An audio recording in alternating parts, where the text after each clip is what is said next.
Talion the Kindly Lord. Kindly Lord feels wrong for something that is Dimir color. It's black, blue and 2 generic, total of 4 mana for a legendary creature, fairy, noble with flying. As Talion the Kindly Lord enters the battlefield, choose a number between 1 and 10. And second ability, whenever an opponent casts a spell with mana value, power or toughness equal to the chosen number, that player loses 2 life and you draw a card. And then it is a 4/2. This is honestly a really good Dimir boss, and maybe something you could have inside your 99. Well, we're gonna talk about all of that in this cEDH card review. So the number to choose is 2. 1 could also do some work, 0 could also do some work, but 2 is, yeah, that's where you're gonna hit jackpot.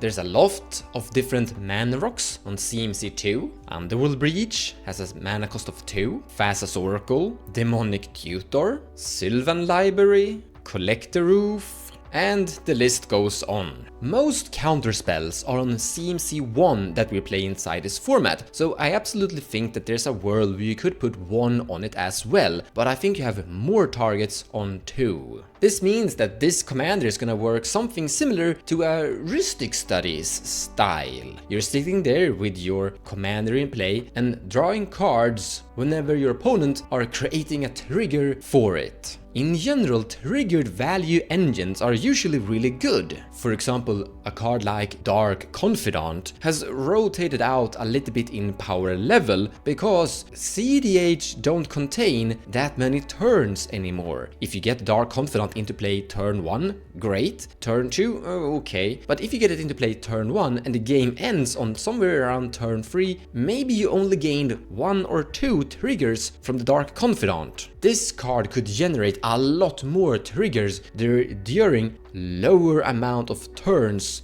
in a cEDH game. Still, even though the turns are really few, we're still casting a lot of spells, usually. I also like that it has a CMC cost of 4 and 2 generic. That's perfect with your Mana Crypt. You can get this card into play on turn 2 with a Mana Crypt only. With a Jeweled Lotus, you will get the card into play turn 1. Now, sure, a free mana cost would be better, because then you could get this commander into play with things like Mox Diamond, Chrome Mox and Gemstone Caverns. But this CMC cost of 4 on this card is absolutely fine. The game plan with this card as your commander is pretty simple. You're playing something of a value mid-range commander in the Dimir shell. This means that you're playing things like Phasa's Consult. You're playing probably Ad Nauseam and variations to that, maybe Peer into the Abyss. Born Upon a Wind have really helped Dimir running Necropotent strategies, so you could be running Necropotence and try to dig for a Born Upon a Wind.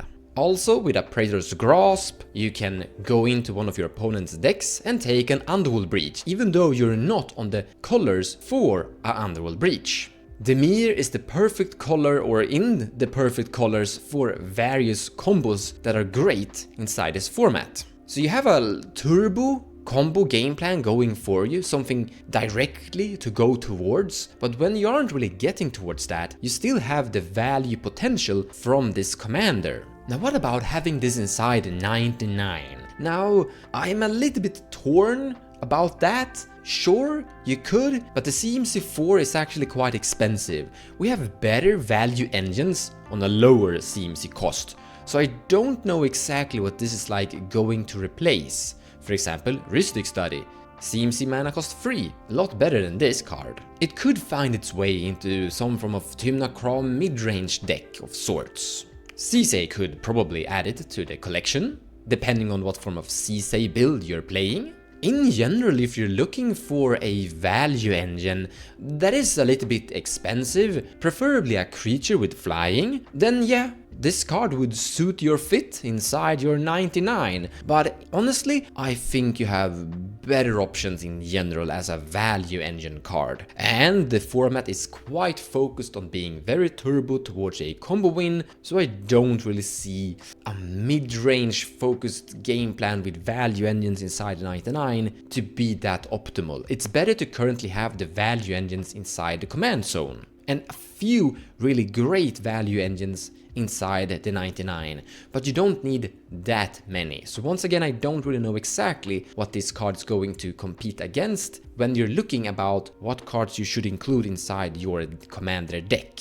But I have to say I really like this card. I want to emphasize one more thing. I think this commander is actually really good currently because of the very focused turbo game, the very proactive style of gameplay style we currently have.